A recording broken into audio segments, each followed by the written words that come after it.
দর্শক, আপনাদের স্বাগত আমার ইউটিউব চ্যানেলে। আজকের ভিডিওতে ট্রেন থেকে আমরা যমুনা নদীকে দেখার চেষ্টা করব। আশা করছি সাথেই থাকবেন।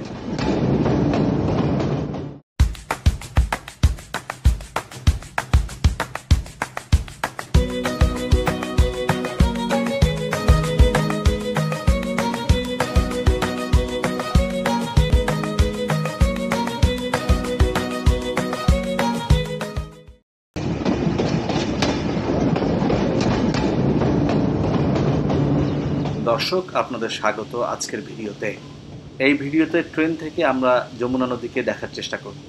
ক্যামেরা হিসেবে ব্যবহার করেছি Insta360 1x2। আশা করি ভিডিওটি আপনাদের ভালো লাগবে। টাঙ্গাইল প্রান্ত, ব্রিজের শুরু এখান থেকেই, প্রথম পিলার।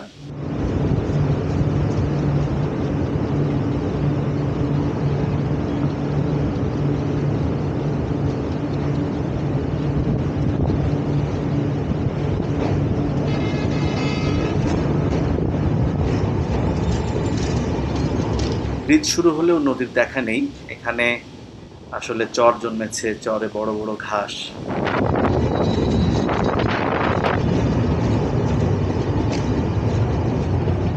এই ছবি দেখে কিছুটা উৎকণ্ঠিতই লাগে।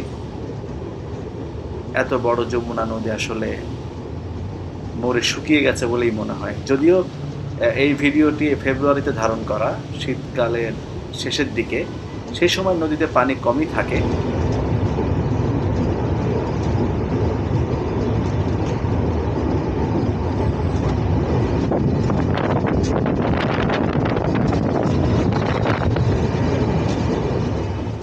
এখনো কিন্তু ব্রিজের নিচে মাটি লক্ষ্য করা যাচ্ছে,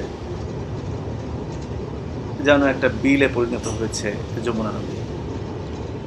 তবে এই চিত্র কিন্তু বর্ষায় পাল্টে যায়, তখন প্রচুর পানি থাকে।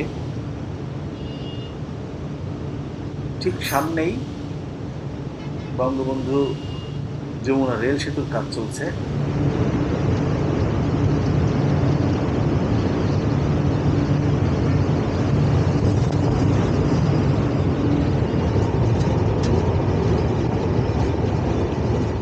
এই যে আমি, এটা দাঁড়ানো ঝুঁকিপূর্ণ, কিন্তু যেহেতু গতি কম ছিল এই জন্য দাঁড়ানোর সাহস করতে পেরেছি।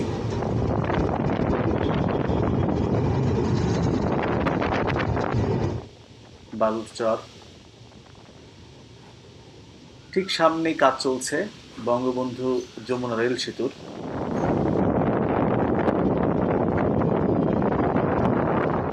বঙ্গবন্ধু যমুনা সেতুর যখন নকশা করা হয় তখন শুরুতে কিন্তু রেলপথ নকশায় ছিল না, পরে সেটিকে সংযুক্ত করা হয়। আর সেতু উদ্বোধনের পর ট্রেন স্বাভাবিক গতিতেই চলাচল করা শুরু করেছিল, কিন্তু সেতুতে ফাটল দেখা দেয় বিশেষজ্ঞদের পরামর্শে গতি কমিয়ে এখন ঘন্টায় 20 কিলোমিটার গতিতে ট্রেন পার হচ্ছে, যে কারণে প্রায় 5 কিলোমিটার দীর্ঘ সেতু পার হতে কিন্তু অনেকটা সময় লাগে।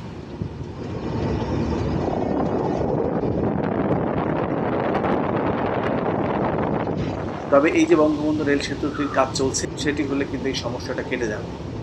এটি double track dual gauge rail line হচ্ছে, এবং নিঃসন্দেহে এই যে ট্রেনের গতি, সেটা এই বঙ্গবন্ধু যমুনা রেল সেতু হলে অবশ্যই বাড়বে।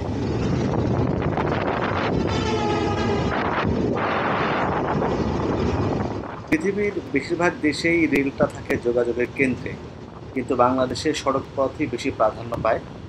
তবে আসার কথা হলো সেই পরিস্থিতিটা অনেকটাই পরিবর্তন হচ্ছে। রেলকেও অনেক গুরুত্ব দিচ্ছে বর্তমান সরকার, এবং এটি অব্যাহত রাখা উচিত।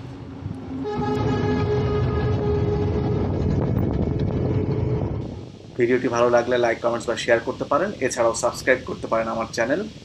এতক্ষণ সাথে থাকার জন্য ধন্যবাদ।